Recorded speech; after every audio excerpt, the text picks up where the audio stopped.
These hard drives are filled with 8 months of motorcycle adventures. 8 months of beautiful nights camping, fantastic food, tears and frustrations, and some hard-fought miles. We've broken bikes, we've broken bones, and now naturally, we're broke. Everything we've gone through, both good and bad, has led to this. Let me take you back to the beginning. We started in South Carolina on September 13th, 2022, heading west through Tail of the Dragon, then swinging north to eastern Kentucky for the Red River Scramble.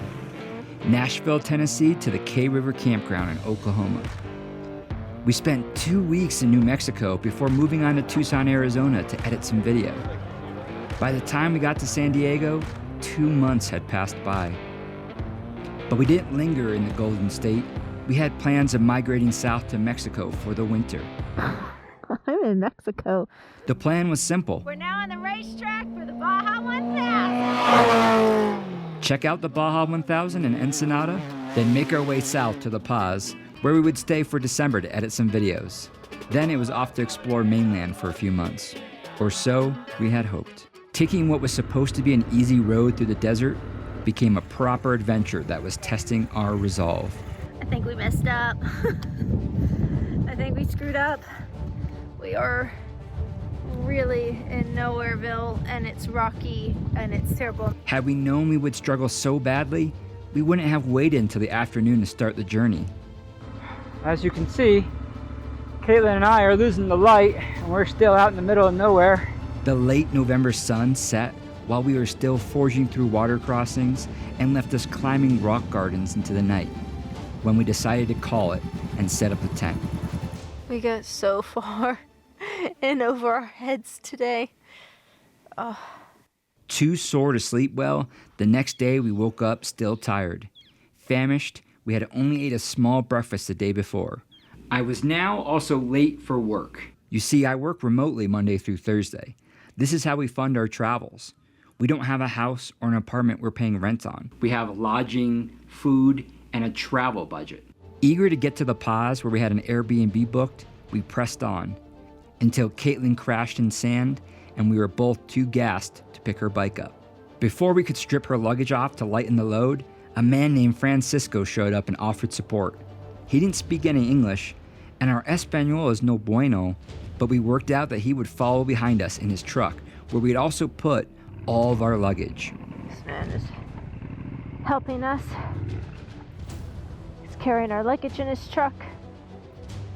And we're gonna pay him to help us get to the main road, which is still about 30 kilometers away. And it's more of this. Removing weight from the bikes for the slippery and rocky water crossings should make the 8 remaining river crossings easier. Yeah, that's right, 8 more to go.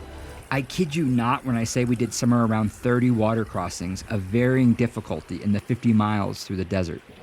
Since Caitlyn is not experienced off-road, I would often do the more difficult obstacles.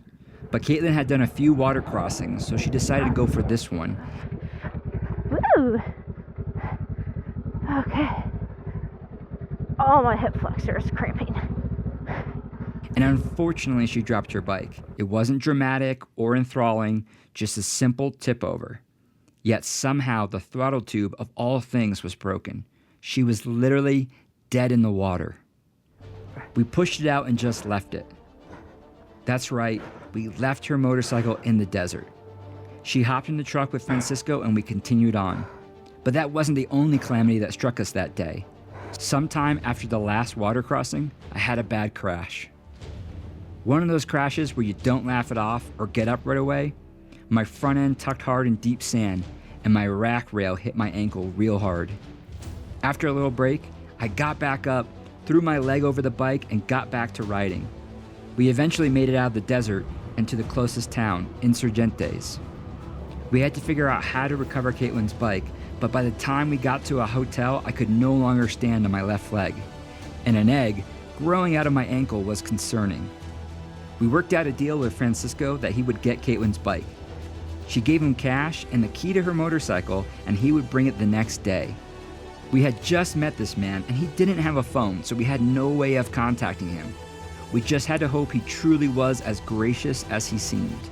And of course he was, because the people of Baja are kind and friendly.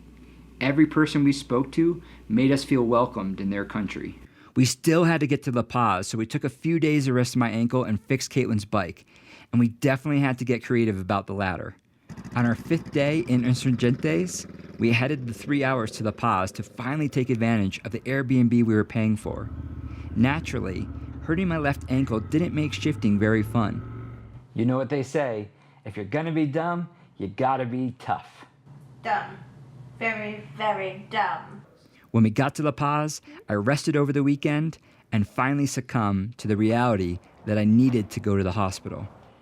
It's looking like Chris really needs surgery. Not only did I sprain my ankle, but I fractured it in 2 places, and I needed surgery to set the bone back into place with a plate and 5 screws. Gnarly, dude. Not my first surgery, but it's been 16 years since the last one, and it wasn't in a country that I barely spoke the language. And naturally, I'm older now. I know this ride could end at any moment, and that sometimes complications arise in operations. I'm like trying to talk myself up, I'm like, come on, Chris. Like, you've done this a bunch of times, no big deal, trust a doctor. Just older now, Just, I think I have more like insecurities of my health and, fears. So, I'd rather not be going. I'd rather not be having surgery, period. I know it'd be fine, I'd just rather not do it. It's like being on top of a roller coaster.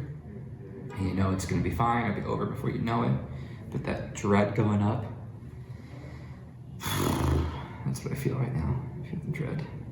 Luckily, the surgeon took good care of me and altered my body forever. But following the surgery, I would be bedridden for 2 months. Eventually, I would walk with crutches. The things I'll do for tacos. And then with a limp. After a few visits to physical therapy, I started to see improvement, which meant it was time to hop on the motorcycle and continue on with our travels.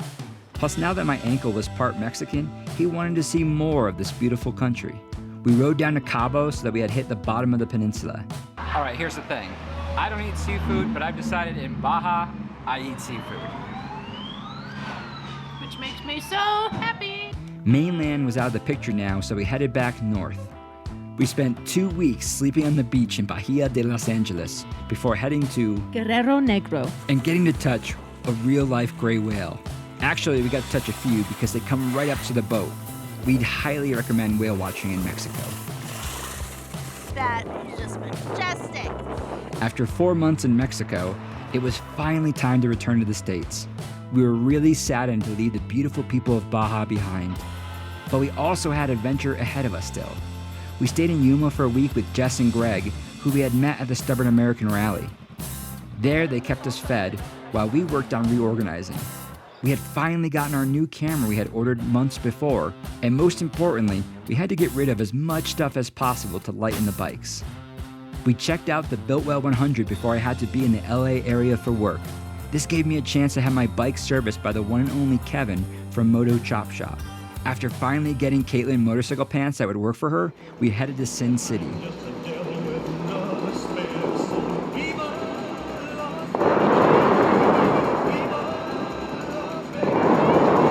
That was last week, and now we're in the mountains of Utah, and we spent the last of our money on an Airbnb for all of May. Since we're above 10,000 feet in elevation, and there's still snow here, we're locking ourselves into this lodge. Our goal is to crank out as many videos as possible so we can have weekly videos for at least a few months. This has been a big hurdle for us with YouTube. Trying to find the time between traveling and working my job to sit down and edit videos has been a huge challenge. But if we're gonna grow on YouTube, we really need consistent videos. Plus, we have some cool footage we want to get out to you. Videos will start again on the first Sunday in June. For as little as $2 a month, you can help us make videos by becoming part of the support team. Our friend Matt has already stepped up to become our first patron. Thanks for joining the crew, Matt. And don't worry, what happens in Newport Beach stays in Newport Beach. As videos get finished, anyone on the support team will get early access to ad-free videos before they go live. Search Scrambler Stories on Patreon or click the link below. We appreciate everybody who watches, and we've been working really hard to improve our quality of the videos that we make and the stories that we tell.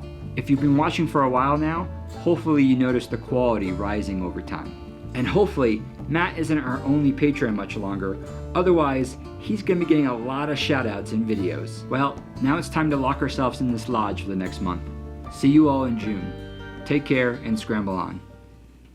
And yes, I know I'm sunburned. I look like a clown.